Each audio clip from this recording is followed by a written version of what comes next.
Hi, I'm Teague, and I'm here to show you how to care for a betta fish properly. Betta fish are extremely friendly, beautiful fish. You'll notice mine's a little bloated right now. The snail right here, I feed him these algae wafers. My fish has made a horrible habit of stealing those, and then taking them into a place where I can't actually get them from him, and eating them even though they will act as a laxative and make him crap his brains out. Um, tank size. I have him in a 5 gallon tank. You want to have at least a 2.5. Nothing smaller than 2.5.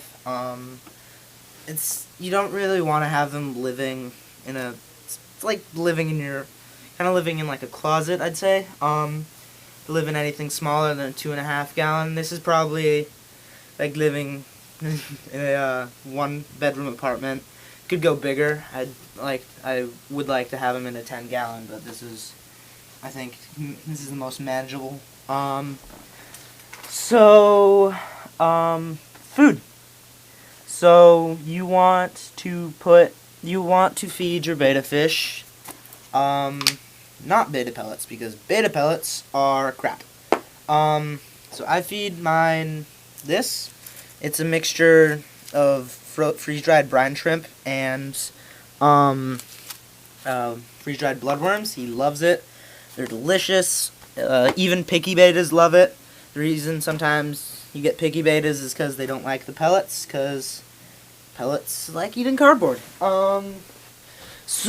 Next, water conditioner. So water from the tap will have chlorine and fluoride in it, which will be deadly to your fish, killing them fairly quickly. So what you need to do in order to fix that, you need to get a water conditioner. You need to get a water conditioner that will take the chlorine and fluoride out of the water and make it livable for aquatic animals.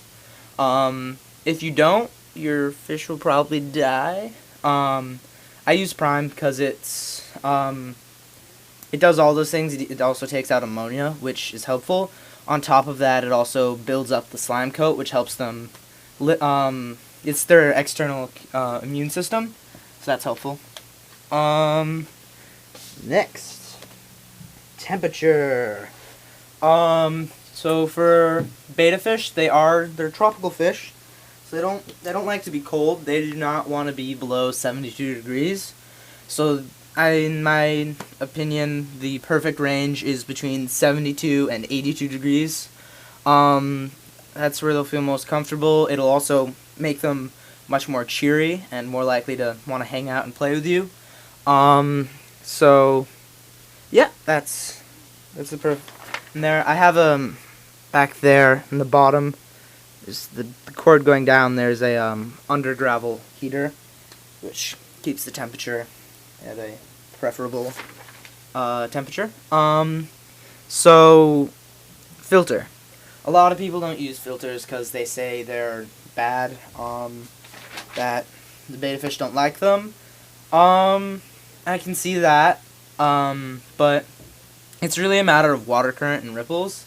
So what you can do is if it's bothering your betta fish, you can put something so that, like, a platform for the water to fall on, so it disperses and doesn't push them around.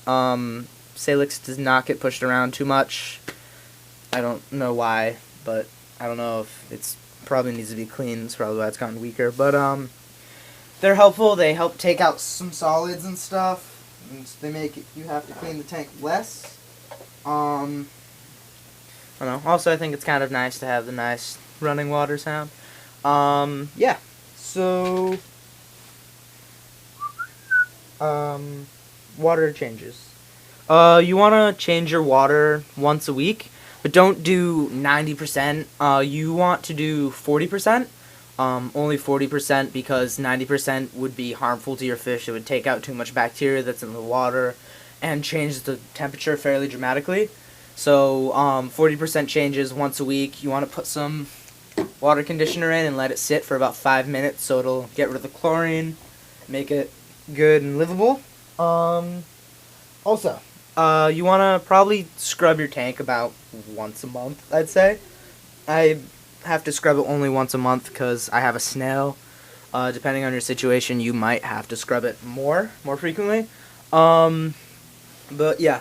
Also, never, ever, ever, ever, ever put any soap or cleaning agent into or on your tank. It's fatal to your fish. It will kill your fish. It's toxic. So if you're cleaning stuff, the best option is boiling water. That'll clean it up nice. I have a it's in here. I have a sponge that I have devoted to cleaning the tank. It's never touched soap. That works great for getting the stuff off of the inside. Next. Decorations. Tank setup. So, betas are ADHD. They get bored fairly easily. So, what you want to do is have a nice, colorful setup. A lot of places for them to hide. I have this little tower here that I made of stuff. You can get inside that pot. There's a little cave. You can go through fluidly. He finds it pretty enjoyable. So they like to hide in spots. It makes them feel comfortable and sheltered. Right here, I have a little beta bed. Or beta hammock, whatever it's called. Just put it near the surface of the water. They love hanging out on it. If you can't get it to hang out on it, you can just feed them right above, and it works great. So yeah. Another thing, aquatic plants. So these are Marimo moss balls. He doesn't really hang out on them, but floating plants work great. They love hanging out in the roots or underneath. Also, it helps with their bubble nests. They are bubble nesters. It makes a perfect sort of shape and form for them to bubble nest on. I used to have water lettuce in there until they started dying. Extra. Oh, oops, sorry. So sometimes your fish won't go to the bathroom for a while, and it'll start causing some health problems. So what you want to do to stop that is you want to take a pea, and then what you can do with the pea is if you take a look, you can just squeeze it. It pops out to 2 pieces. Skin the pea, and then take one of them. You break it up into little tiny pieces, and you do this. You feed them a little bit of this about once a week. They don't really like it, but they eat it anyway because it's food. It's edible. And that flushes their system and stops constipation and really helps with their health. Tank mitts. As you can see, betta fish have long fins, which are very enticing even to us. But to other fish, they'll want to nip at them and try to eat them. That would be bad. So for tank mates, you want to get very inaggressive fish like neon tetras. Snails work. I have a snail here. Those are the only 2 I've really looked into exploring. Those work well. They also won't take your beta's food, but sometimes your beta will take their food, which is okay. You can just find a different feeding method if you need to. Also, tricks. So sometimes beta fish, they will get bored. So I've taught mine a couple of tricks. One of them is I've taught mine to flare on command. I have represented everything that he hates into this blue pen by training him with a mirror and the pen to flare on command. That gets them entertained and gives them a rush, I'd say. Makes them feel manly. Starts swimming around, feeling all manly in his manly lair. And then, yeah. Also, you can teach them to jump. They will jump to get their food. I should probably stop feeding mine because he's pretty bloated. And yeah. Also, a beta fish's stomach is the size of their eyeball. So his eye is the size of his stomach, which is why he's bloated, because he ate about a quarter of an LG wafer. So he's gonna poop his brains out today because of that. So don't overfeed. You can kill your fish by overfeeding. It's very easy to do. If you're scared that you've overfed your fish, something you can do is give them a tiny, tiny, tiny, tiny bit of pee. It's the smallest amount possible, almost in like a paste. And that'll flush it out. It will stop the expanding of the stomach and clear their system, make them skinny again. And after you feed them a pea, you want to not feed them for a day, because that'll that clears out their system, it gets them back, and there should be no bump. It should be just a formal silhouette. Fish diseases, or fish, yeah, diseases, I guess. My fish has recently gotten over ick. The ick parasite will kill your fish in about 5 to 7 days if it goes untreated.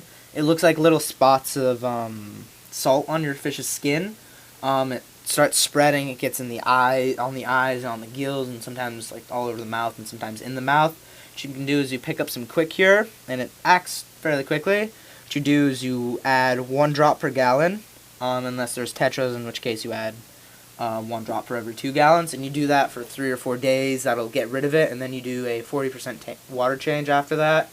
That works. It says not to have snails in the tank of the bottle, but snails are almost impossible to kill, so my snail Gary was in there the entire time that was going on. I have no idea what my snail's doing. Side note, snails go to the bathroom a lot, so if you get a snail, you will find a lot of little tiny dots like that down there around, which will just make a little bit more cleaning. When you first get a snail, your beta will start eating the snail's poop. Hopefully it'll get over that. Mine has. So if you follow these steps, you should have a beautiful, happy beta fish friend that will live for years and wait for you when you come home. Thanks for clicking on this video. I hope this helps out. See ya. Say bye.